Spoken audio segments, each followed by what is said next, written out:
At his wedding, my brother poured champagne on my head in front of 200 guests because I refused to sign over my beach house. He thought it was hilarious until a lawyer at table 4 stood up and yelled something that made him go pale. Hi, Reddit. Throw away for obvious reasons. I'm Madison, 31F.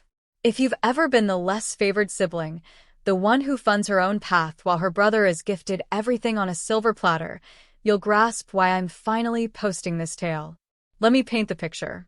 My younger brother, Tyler, 28M, has been the favored one since the day he was born. Back when we were kids, he totaled Dad's car at 16.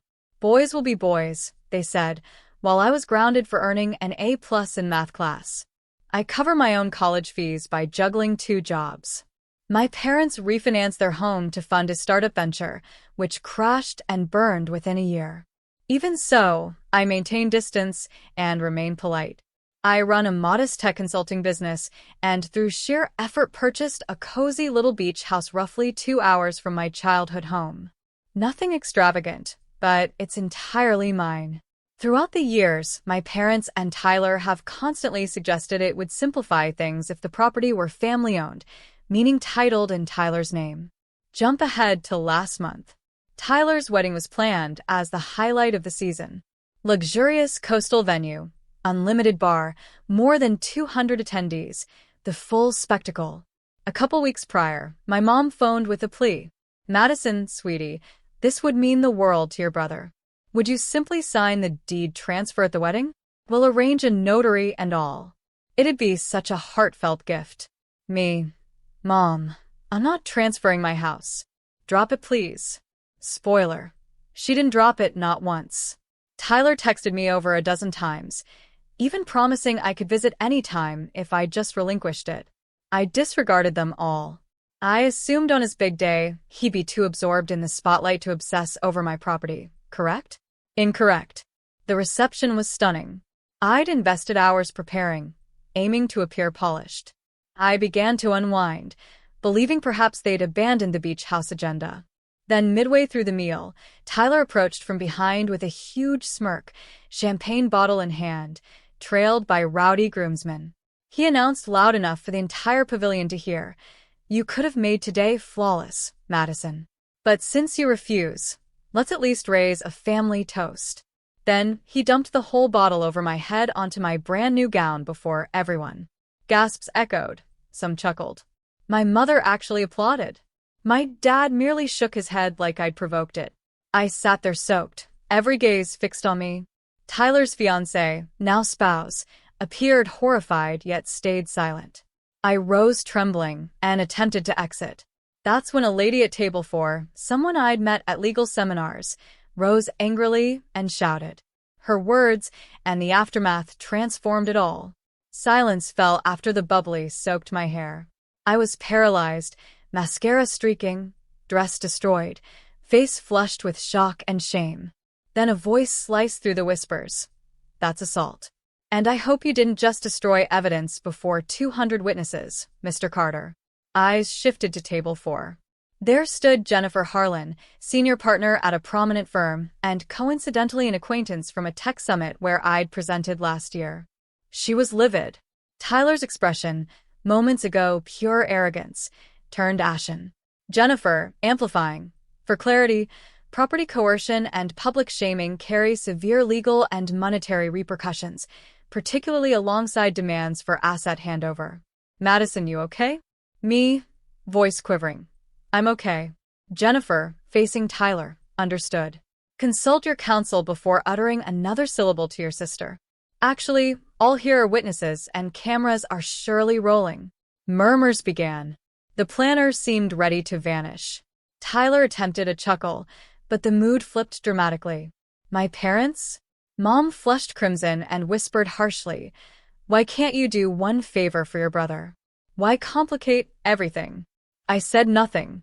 I departed with dignity, champagne trickling down my spine, passing lines of gawking attendees. In the lot, Jennifer caught me. Need a ride? That was unacceptable.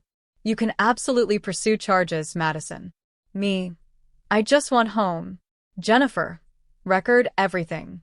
Here's my card. I drove soaked, phone exploding with notifications. Half relatives apologized for Tyler's prank. The rest blamed me for spoiling the vibe and causing drama. Zero from parents or Tyler.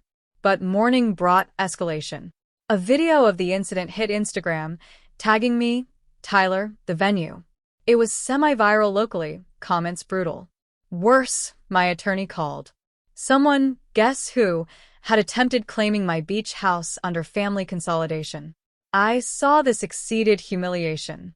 Tyler and parents were aggressively targeting my asset.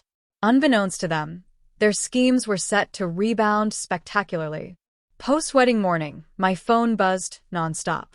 Texts, calls, DMs from near strangers. You alright? Was that real? Sue him. But the pulse-racing one was from lawyer Ethan. Call urgently. Suspicious property transfer attempt on your beach house. I rang. Hands unsteady. He detailed. Under 12 hours later, Tyler and parents submitted papers asserting I'd consented to gifting the property into a family trust. Included a forged document with my fabricated signature.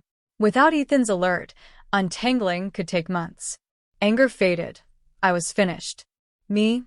Proceed fully. Document all. Ethan, file fraud charges. Alert title company. He confirmed. Meanwhile, the prank clip spread widely. Local blogs ran stories. Wedding disaster. Groom's sibling douses sister publicly over beach house refusal. Inbox overflowed with client and friend support. Jennifer emailed a sworn statement. 3 guests volunteered testimony on harassment.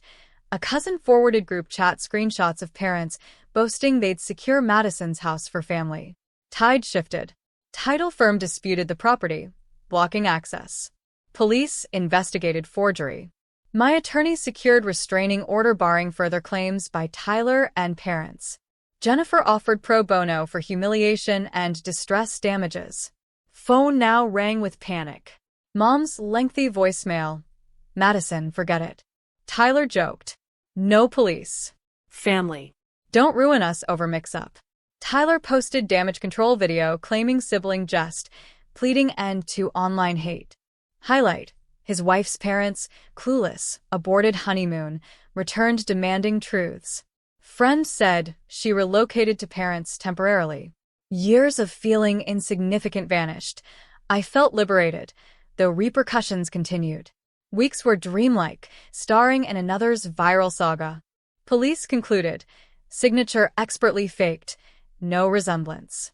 Tyler and Dad swore affidavits of consent, but wedding footage, pleading texts, Jennifer's account told otherwise. Detective. Wish all frauds this evident. Wrong target. Ethan forwarded report, CCing Jennifer. No quiet resolution. He urged charges and suit, not merely house protection but deterrence. Video transcended local, went massive.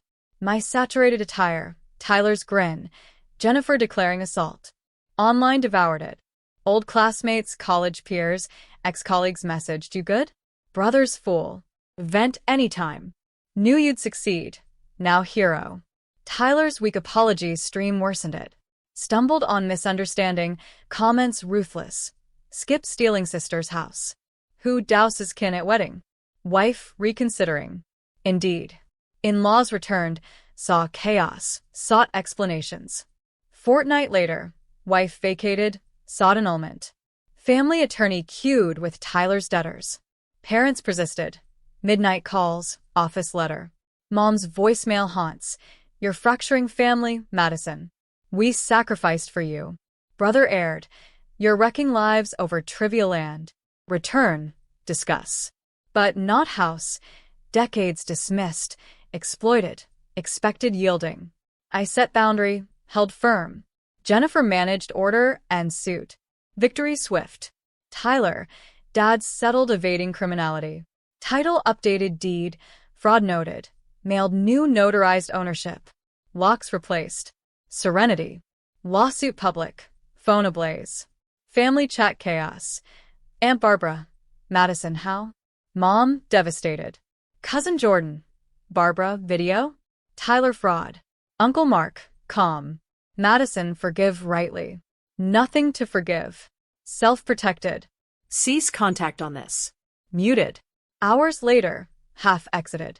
Parents' business tanked. Associations avoided post-coverage drama. Former friends silent. Community viewing me difficult now saw reality. Legal resolved I immersed in career renewal. Jennifer and I bonded. Coffee at my unequivocally owned beach house. Ocean views. Chuckling absurdity. Tough nights. Tears for imagined family. Altered holidays. Yet sunset over waves, I chose self. Epilogue. 6 months on, hosted small gathering at beach house for dear friends, supportive colleagues. Toasted champagne, to liberty not vengeance. Reddit. If here like past me, no obligation yielding earnings to bullies, kin or otherwise. Hold firm. Peace sometimes demands departing thieves of it. Tyler, if reading, next desire of mine, ask politely. Wait, forget.